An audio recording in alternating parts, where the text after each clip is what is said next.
ಈಗಾಗಲೇ 2 ಪ್ರಕರಣ ಇದ್ದು ಮತ್ತಿನ್ನೊಂದು ಪ್ರಕರಣದಲ್ಲಿ ಭಾಗಿಯಾಗಿದ್ದರೆ ಅವರ ವಿರುದ್ಧ ಕೇಕೋಕ ಆ್ಯಕ್ಟ್ ಇನ್ವೋಕ್ ಮಾಡಲಾಗುವುದು.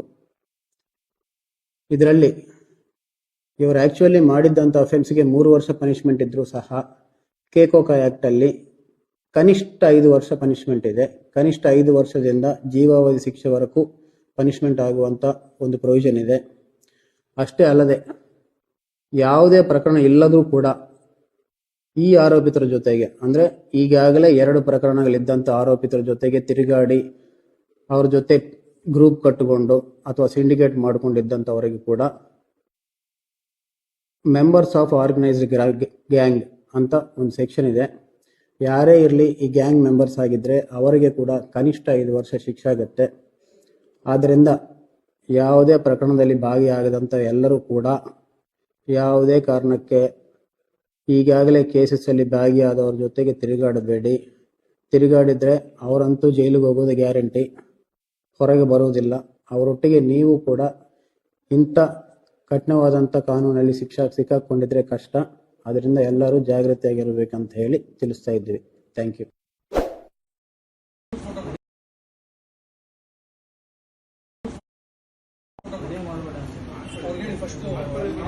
ಪ್ರಾಬ್ಲಮ್ ಇದ್ರೆ ತೊಂದರೆ, ಕಾಲೇಜ್ ಪ್ರಿನ್ಸಿಪಲ್ ಹತ್ರ ಮಾತಾಡ್ಕೊಂಡು ಹೋಗಿದ್ವಿ ಅಷ್ಟೇ.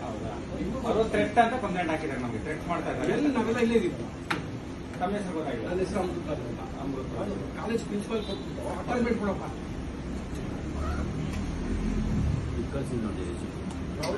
ಇವರು BBMP ಇಂದ ಕೆಲಸ ಮಾಡ್ತಾ ಇದ್ದಾರೆ. ತಾವೆಲ್ಲ BBMP ಎಂಪ್ಲಾಯೀಸ್ ಅಸೋಸಿಯೇಷನ್ ಅಂದ್ರೆ ಸಂಘ ಅಲ್ಲಲ್ಲ, ನೀವು ಕಾಂಟ್ರಾಕ್ಟರಾ ಇಲ್ಲ ಸಂಘ employees? BBMP officer employees, government employees. ಎಲ್ಲಿ ಹೆಡ್ ಆಫೀಸಾ? ಇಲ್ಲಿ ಡ್ಯೂಟಿ ಇಲ್ವಾ ತಮ್ಮ? ಅದೇ ಡ್ಯೂಟಿ 2:30ಗೆ ಮುಂಚೆ ಲೆಟರ್ ಕೊಟ್ಟು ನೋಡಿ.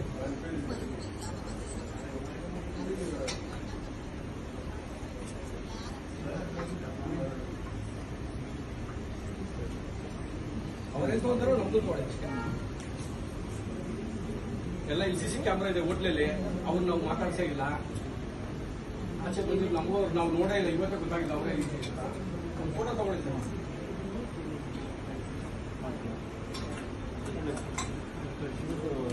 ಇದೆ ಅಲ್ಲಿ ಕಾಲೇಜ್ ಒಳಗಡೆ ಏನಿದು ಇಲ್ಲಿ ಮಾಡ್ತಾ ಇದಾರೆ, ಈ ತರ ಎಲ್ಲ ವ್ಯವಹಾರ ಮಾಡ್ತಿದ್ರೆ ಇವ್ರ ಬಗ್ಗೆ ಓಕೆ. ಅದು ಫೋಟೋ ಪಾಪ ಅವ್ರ ಎನ್ಕ್ವೈರಿ ಮಾಡ್ತಾರೆ. ಕರೆಕ್ಟ್ ಇದ್ರೆ ಆಕ್ಷನ್ ತಗೋತಾರೆ, ಕರೆಕ್ಟ್ ಇಲ್ಲ ಅಂದ್ರೆ ಕ್ಲೋಸ್ ಮಾಡ್ತಾರೆ. ಡೈಲಿ ಇದನ್ನ ಕಾಲೇಜ್ ಒಳಗೆ ಕೊಡೋಕ್ಕಿಂತ ಒಂದು ಸ್ಟೇಷನ್ ಅಲ್ಲಿ ಕೊಡಿ. ಸ್ಟೇಷನ್ ಸಂಬಂಧಪಟ್ಟಿಲ್ಲ. ಕಾಲೇಜ್ ಒಳಗೆ ಸರ್, ಅಲ್ಲಿ ಕಾಲೇಜ್ ಒಳಗಡೆ ಕೊಡ್ರಿ. ಕಾಲೇಜಲ್ಲಿ ಹೋದ್ರೆ ಸ್ಟೂಡೆಂಟ್ ಇರ್ತಾರೆ.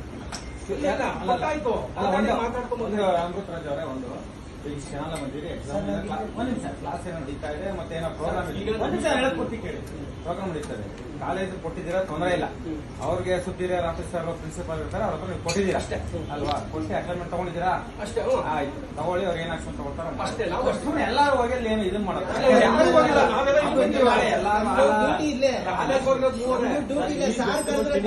ಮಾಡಿ ತಿಂಡಿ ಮಾಡಿ ಎಲ್ಲಾರು ಮಾಡದೆ ಊಟ ತಿಂಡಿಗೋಸ್ಕರನೇ ಮಾಡೋದು. ಇಷ್ಟೆಲ್ಲ ಕಷ್ಟಪಡೋದು. ತಿಂಡಿ ಮಾಡ್ಬಿಟ್ಟು ನಿಮ್ದೇನಿದೆ ಬಗೆಹರಿಸ್ಕೊಳ್ಳಿ. ಅಲ್ಲಿ ಒಳಗಡೆ ಯಾಕಂದ್ರೆ ಅಲ್ಲಿ ಒಂದು ಎಜುಕೇಶನ್ ಸೊಸೈಟಿಲಿ ಏನೋ ಸುಮ್ಮನೆ ಡಿಸ್ಟೆನ್ಸ್ ಆಗುತ್ತೆ. ಯಾಕಂದ್ರೆ ನಮಗೂ ನಿಮ್ಗೆ ಹೇಳೋ ಅವಶ್ಯಕತೆ, ನಮ್ಗಿಂತ ಸೀನಿಯರ್ ಇದ್ದೀರಿ ಎಲ್ಲ, ನೀವು ಹೇಳೋದು ಅವಶ್ಯಕತೆ ಏನೋ ಬಗೆಹರಿಸ್ಕೊಳ್ಳಿ. ಇಲ್ಲ ಆಗಿಲ್ವಾ ನಮ್ಮ ಕಡೆಯಿಂದ ಏನೋ ಬರ್ಬೇಕಾ ಸ್ಟೇಷನ್ ಇಸ್ಕೊಟ್ಟಿರ್ತಾರೆ, ಹಿಡ್ಕೊಂಡು ಅದು ಹಾಕಿದೀವಿ ಅಂತ ಥೆಫ್ಟ್ ಅಂತ ಎಲ್ಲ ಥ್ರೆಟ್ ಅಂತ ಹಾಕಿದ್ದಾರೆ. ನೋಡಿ CC ಕ್ಯಾಮ್ರಾ ನೋಡಿ. ನಾವು ಥ್ರೆಟ್ ಅಂದರು ಒಂದ್ ವೇಳೆ ಗಾಡಿನ ಥ್ರೆಟ್ ಮಾಡ್ತಾ ಏನೋ ಎಲೆಕ್ಷನ್ ಪರ್ಪಸ್ ಟೈಮ್ ಇರುತ್ತಲ್ಲ, ಏನೋ ಸುಮ್ಮನೆ ಗಲಾಟೆ ಆಗೋದು ಅದೆಲ್ಲ ಬೇಡ ಅಂದ್ಬಿಟ್ಟು ಇಮಿಡಿಯೇಟ್ಲಿ ಒಂದ್ ವೇಳೆ ನುಗ್ಗಿಸ್ಕೊಂಡ್ ಗಾಡಿ. ಅದು ಯಾರ ಕೈ ತೋರಿಸ್ತೀರೋ ನೀವು ಗಾಡಿ ಹೋಗ್ತೀರಿ ಸುಮ್ಮನೆ ಏನೋ ನಾವು ಫಂಕ್ಷನ್ ಬರ್ತೀವ ಅರ್ಜೆಂಟ್ ಇದ್ರೆ ಒಂದ್ ವೇ 2 ವೇಲ್ ಬರೋದು. ಸಾರಿ ಗಾಡಿ ಕಂಪ್ಲೇಂಟ್ ಕೊಡೋದಿದ್ರೆ ಕಾಲೇಜ್ ಪ್ರಿನ್ಸಿಪಲ್ ಅವರು ಇವರು ಹೊಡ್ಕೊಡ್ಬೇಕಿತ್ತು. ಅವರು ನಮ್ಮನ್ನು ಕುಂದಿಸಿ ಮಾತಾಡಿ ತಗೊಂಡು ಕಳಿಸಿದ್ದಾರೆ. ನಾವು ಕಾಫಿ ಮಾಡಿ ಅದೇನಾರು ಇದ್ರೆ ನಮ್ಮ ಕಡೆಯಿಂದ ಇನ್ಸ್ಪೆಕ್ಟರ್ SLR ಒಬ್ಬೊಬ್ಬರು ವೈಯಕ್ತಿಕ ಅದ್ರದ್ದು ಎಲ್ಲರಿಗೂ ರೈಟ್ಸ್ ಇದೆ, ಎಲ್ಲರಿಗೂ ರೈಟ್ಸ್ ಇದೆ, ಇವ್ರಿಗೂ ರೈಟ್ಸ್ ಇದೆ. ನಿಮ್ದೇನಿದೆ ಒಂದು ಬಗೆಹರಿಸ್ಕೊಳ್ಳಿ. ಅಂದ್ರೆ ನ್ಯೂಸೆನ್ಸ್ ಆಗಬಾರ್ದು ಕಾಲೇಜಲ್ಲಿ, ಅಷ್ಟೇ ನಾವು ಹೇಳೋದು. ಇಲ್ಲ ಇಲ್ಲ, ನಿಮ್ಮ ಕಾಲೇಜ್ ನಿಮ್ದು ನಂಬರ್ ಹೇಳಿ. ನಿಮ್ದು 88 ನಿಮಿಷ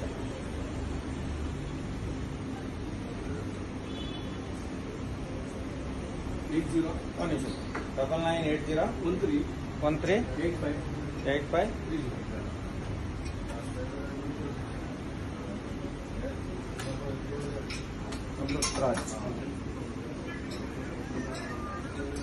ಕಟ್ ಮಾಡಲ್ಲ ಒಂದು ನಿಮಿಷ ಬಿಡ್ರಿ ಆಯ್ತು ಎಲ್ಲ ಕ್ಯಾಮ್ರಾದ ನಂದೇ ರೆಕಾರ್ಡ್ ಆಗ್ತದೆ ನಮ್ ಲೈವ್ ಇದೆ ಕಮಿಷನರ್ ಎಂಪ್ಲಾಯೀಸ್ ಅಲ್ಲ ಎಲ್ಲ ಎಂಪ್ಲಾಯೀಸ್ ಅದಕ್ಕೆ ಎಂಪ್ಲಾಯೀಸ್ ಅದಕ್ಕೆ ನಾನು ಆಯ್ತು ಬನ್ನಿ ಅದಕ್ಕೆ ಬಂದಿಲ್ಲ ನಂಬರ್ ಕಾಲ್ ಮಾಡಿ ಏನು ಹೇಳಿ ನಾನು ಕಾಲ್ ಮಾಡಿ ನೀವು ನಮ್ಮ ಸಿವಿಲ್ ಕಾಂಟ್ರಾಕ್ಟರ್ ಅಲ್ಲ ಬಾ ಮಾಡ್ತೀನಿ ಬಾ ಸಪ್ರೇಟ್ ಕೊಡ್ತೀವಿ ಮಾಡಿ ಆಯ್ತಪ್ಪ ಆಯ್ತು ಸರ್